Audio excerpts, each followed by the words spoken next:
Friday night. Every table full, kitchen on fire, staff running on empty. Marcus walked out of his kitchen, crossed the dining room, and stopped at the corner table. The couple looked up, 72 years old. 7 years of loyalty, 3 visits a week like clockwork.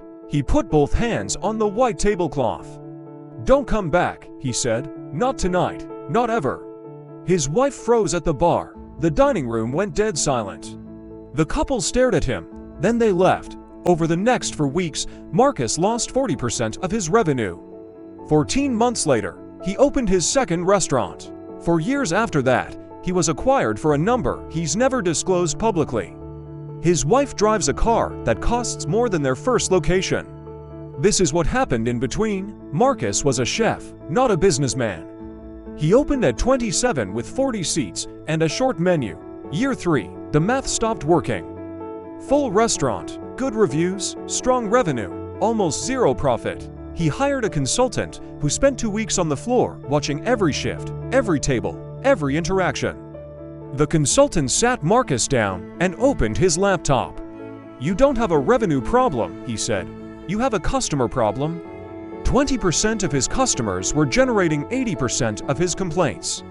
They demanded the most, sent back the most food, and spent the least. "And they come 3 times a week," the consultant said. "They think they're your best customers. They're killing your business." Marcus already knew which table the consultant meant: the corner, the couple. The Parkers, 7 years, nearly 1,000 meals. In that time, they had never once left a 5-star review. Never brought a guest, never ordered the most expensive item. But they had complained, every visit, something was always wrong. The soup, the steak, the music, the lighting.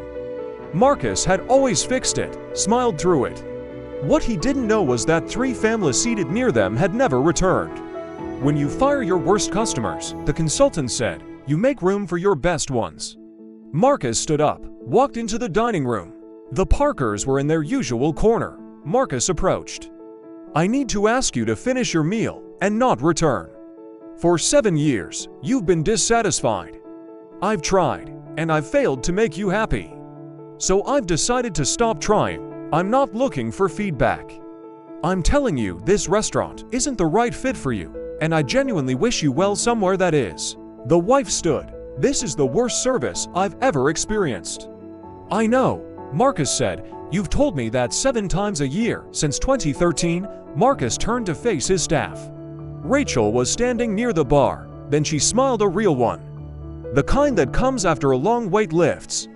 "Did you just ban the Parkers?" "Yes, they made my life miserable. I know. I should have done this years ago." That night, the restaurant felt different, lighter. The servers laughed. The customers, unaware of any of it, seemed to exhale. Week 4, revenue down 41%.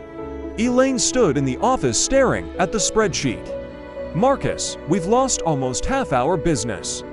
The 40% we lost consumed 80% of our energy. They demanded the most time, created the most stress, killed morale. What's left is the 60% of customers who actually love what we do. They just never got our full attention." The day after the Parkers were banned, not a single dish came back. No one argued about who had to take table 7. Marcus gathered the staff. "Every table gets dessert on the house.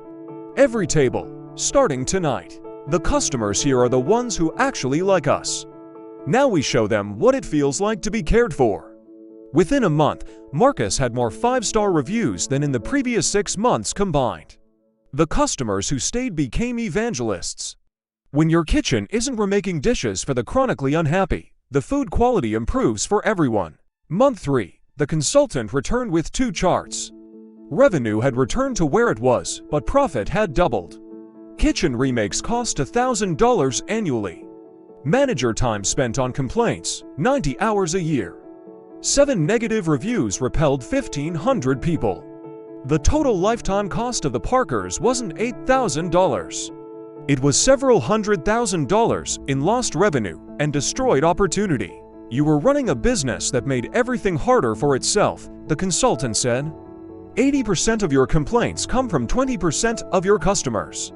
Most business owners spend 80% of their energy solving them. It's slow motion failure wearing a customer service mask.